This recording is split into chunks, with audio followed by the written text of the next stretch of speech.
আজকে শেয়ার করছি কাঁকড়া মাছের রেসিপি। আপনারা কেমনভাবে রান্না করেন সেটা কমেন্টে অবশ্যই জানাবেন। আমি যেভাবে রান্না করি সেটাই শেয়ার করছি আপনাদের সবার সাথে। প্রথমে গরম জলে দিয়ে মাছগুলো কিছুক্ষণ ফুটিয়ে নিয়ে ব্রাশ দিয়ে খুব ভালোভাবে পরিষ্কার করে নেব। মাছের ভেতর অনেক কালো কালো দাগ থাকে, গরম জলের মধ্যে দিলে সেই দাগগুলো খুব তাড়াতাড়ি উঠে যায়, আর ব্রাশ দিয়ে ঘষে নিলে খুব ভালোভাবেই পরিষ্কার হয়ে যায়। এবারে কড়াইতে তেল গরম করে হাফ চামচ মতো রাঁধুনি দিয়ে দেব, পেঁয়াজ কুচি দিয়ে দেব বেটে রাখা সর্ষে দিয়ে খুব ভালো করে নেড়ে চেড়ে কিছুটা পরিমাণ জল দিয়ে দেব। এবারে দিয়ে দেব লবণ আর হলুদ দিয়ে কিছুক্ষণ আবারও খুব ভালোভাবে ফুটিয়ে নেব।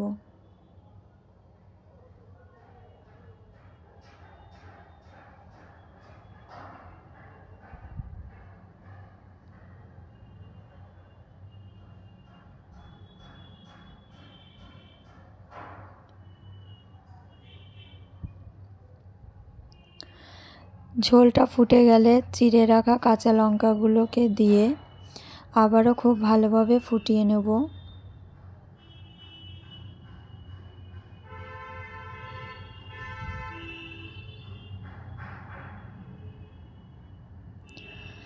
ঝোলটা খুব ভালোভাবে ফুটে গেলেই দিয়ে দেব পরিষ্কার করে রাখা মাছগুলো, দিয়ে খুব ভালো করে মিশিয়ে নেব।